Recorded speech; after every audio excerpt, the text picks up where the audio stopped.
Hello, family and friends, and again, welcome to The Rhino Show. Here, I use my legal research and writing skills to answer concerns that friends and family ask concerning some questions that are left in the cesspool of ideas called the Internet. I have been asked to look into recent congressional action that would, if passed, decrease benefits for some Social Security retirees. Where this all started is that some internet rumors about that congressional Republicans have already introduced legislation that would cut Social Security benefits. This is not true. And this is why you need to have a trusted source to turn to. Anyone and anything can be found on the internet, including a vast amount of bad information.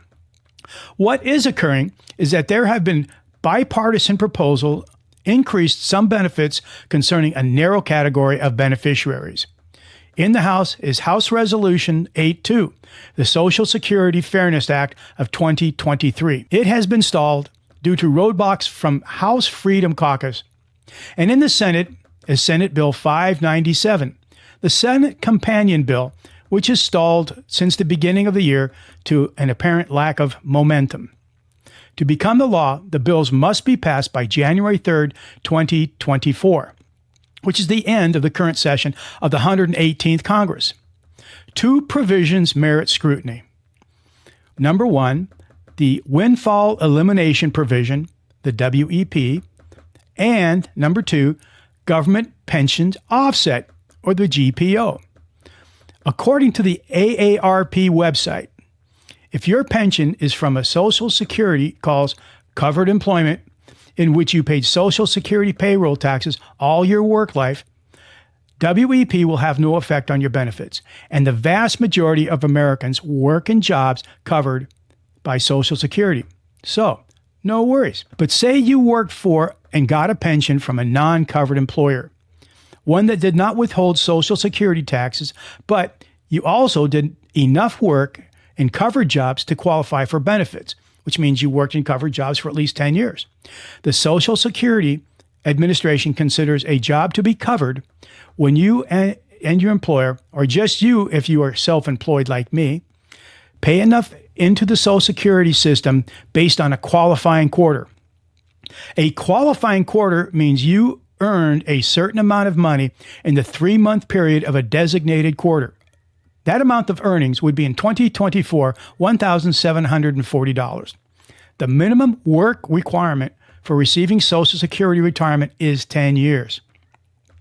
The Windfall Elimination Provision is a formula designated to reduce Social Security benefits for people who receive both Social Security and non-covered pension.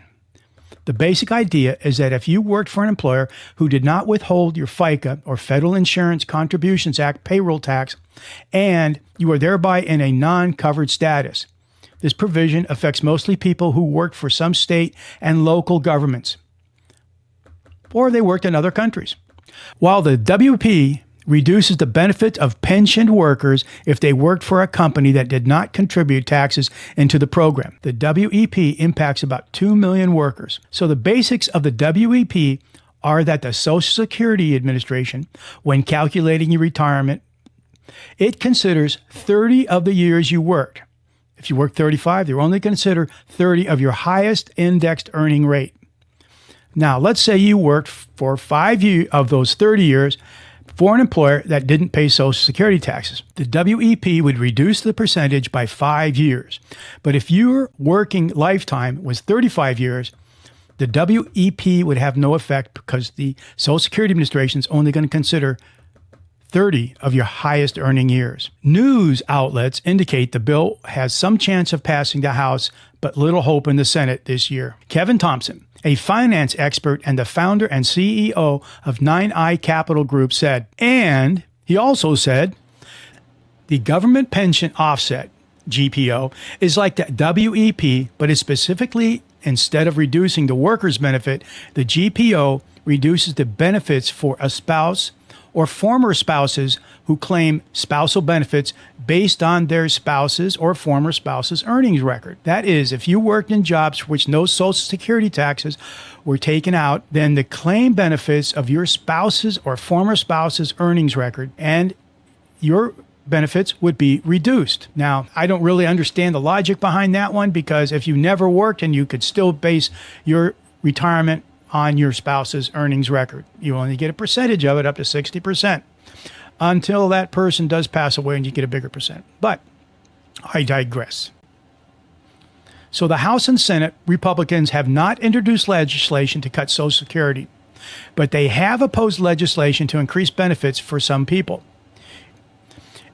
Now, in my Social Security practice, I have seen the direct effects of this when the individual did not have enough credits to qualify for disability insurance benefits because she spent her working life as a teacher in Georgia, in a district that was exempt from contributions to the Social Security Administration. So these provisions affect real people. But the next question about these programs, are they fair or not? You be the judge. If any of these programs are of concern, you can use the Social Security's website to determine how you are affected. Here is the site for the Windfall Elimination Provision online calculator. If you have been with me for this long, thank you. Now, this was probably not something many people even care about, but you just want to know that the Republicans are not trying to cut Social Security already. If you got some benefit out of this short presentation, be kind enough to hit the like button, subscribe, and leave a comment. If you have any questions you want answered, please leave them in the comments. The rumor mill is active on the internet. And right down here, you will see my email address. Now, friends and family, remember, relax, breathe deep, and stay on target. I am Mike, and I am out. Good day.